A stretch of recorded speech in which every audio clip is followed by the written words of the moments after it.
Hi friends, आज की इस वीडियो में मैं आपसे शेयर करने जा रही हूँ कुछ ऐसे प्रॉब्लम्स के बारे में जो हमें फेस करने पड़ते हैं नेगेटिव या स्पॉइल बेबी के साथ। जो आप देखते होंगे अपने आसपास में कुछ ऐसे पेरेंट्स भी होते हैं जो अपने बच्चे को ज़रूरत से ज़्यादा अटेंशन देते हैं। उनके अनुसार सिचुएशन का अटेंशन नहीं होता है, बाकी लोगों का अटेंशन नहीं होता है, सारा अटेंशन अपने बेबी पे होता है। दूसरी तरफ कुछ बच्चे ऐसे होते हैं जो सेल्फ सेंटर्ड होते हैं, उनके लिए वो खुद मायने रखते हैं, बाकी जो नियर बाई है उनको वो अच्छे से इंटरटेन नहीं करते। सेल्फ सेंटर्ड बच्चे जो हैं वो केवल लेना जानते हैं, देना नहीं जानते। गिव एंड टेक का जो एक्टिविटी है वो उनमें नहीं होता है। यदि कोई बच्चा जो उससे बड़ा हो या छोटा हो उसके पास आने की कोशिश करे तो ऐसे बच्चे आप देखिएगा या तो रोने लगते हैं या फिर बाइट करते हैं या फिर किक करते हैं। तो ऐसे में क्या होता है कि जो दूसरे बच्चे हैं या जो बड़े हैं वो उससे दूर चले जाते हैं। नेगेटिव इफ़ेक्ट जो होता है वो सिर्फ बच्चे के प्रति नहीं, बड़े के प्रति भी होता है। ऐसे बच्चे जो हैं वो सिचुएशन में अपने को इतना डिफरेंट बना लेते हैं कि जो वहाँ के लोग हैं उसके लिए वो अलग से पावर ऑफ अट्रैक्शन रखते हैं। ये थोड़ी देर के लिए तो ठीक लगता है, बट ये एक निगेटिव इफ़ेक्ट है कि कहीं भी आपका किसी सिचुएशन में आपका बच्चा जो है वो सेंटर ऑफ अट्रैक्शन बन जाए। उससे अच्छा है कि उस सिचुएशन में अपने बच्चे को ढालना सिखाएं। अब इसमें आप क्या कर सकते हैं, आपके इसमें क्या है तो या आपके बस में क्या है, आप उसके लिए क्या ये कर सकते हैं। तो आप अपने बच्चे को छोटे छोटे स्टेप में ये बता सकते हैं, या फिर अचानक किसी पार्टी में आप चले गए और आपने उससे पहले उसको कहीं नहीं ले गया है तो वो बच्चा कैसा बिहेव करेगा। या फिर आप यदि किसी पार्टी में इंगेज हो गए, आप यदि किसी फंक्शन में इंगेज हो गए या आपके घर में कुछ बहुत सारे मेहमान आ गए और आप देख रहे हैं कि आपके बच्चे जो हैं वो किसी के साथ घुल मिल नहीं रहे हैं, वो कहीं थंब सकिंग कर रहे हैं या फिर कोई बड़े उसके पास जा रहे हैं तो वो बाइटिंग कर रहे हैं, या फिर कोई उसको टच करने की कोशिश कर रहा है तो वो क्राइस रोना धोना शुरू कर दे रहा है।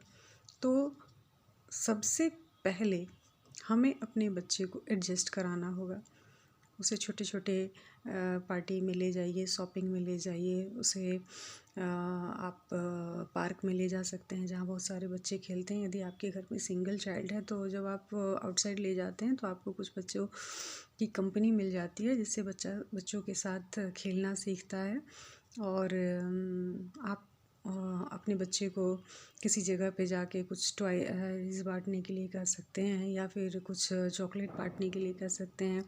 और वो देखते हैं कि यदि वो किसी को कुछ देते हैं, उनके चेहरे पे स्माइल आता है तो उन्हें लगता है कि हाँ, देना अच्छी चीज़ है। लेकिन यदि वो पहले से ऐसा कुछ नहीं कर रहा है और आपने उसको सिखाया कि अपने सामान को किसी को मत देना, या फिर अपने सामान को किसी को छूने नहीं देना, या फिर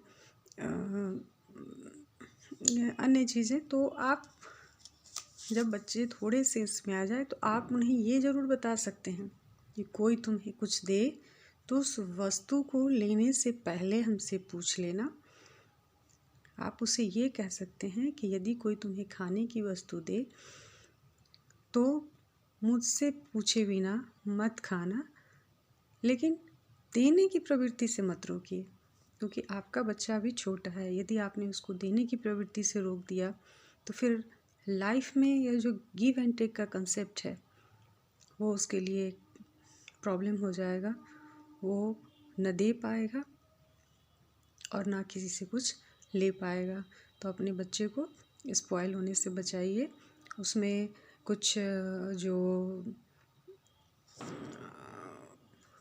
ह्यूमन नेचर है जिसकी बीज बचपन में पड़ती है उसमें डालने की कोशिश कीजिए।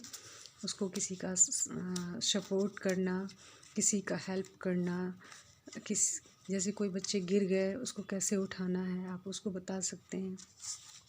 या फिर कोई खेल रहा है उसका बॉल कैसे ला के देना है आप उसे बता सकते हैं।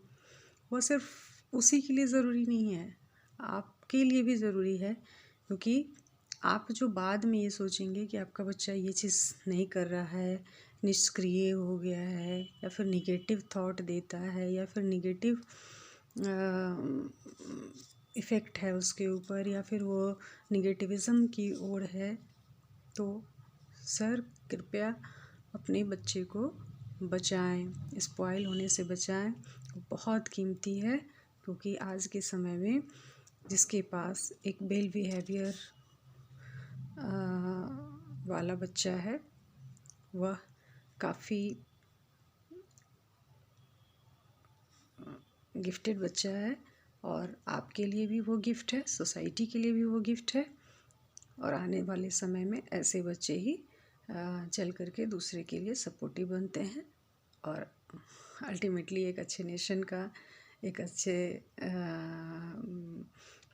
सोसाइटी का ग्रोथ होता है, और बच्चा भी बड़ा होकर के एक जिम्मेदार नागरिक बनता है। Thank you.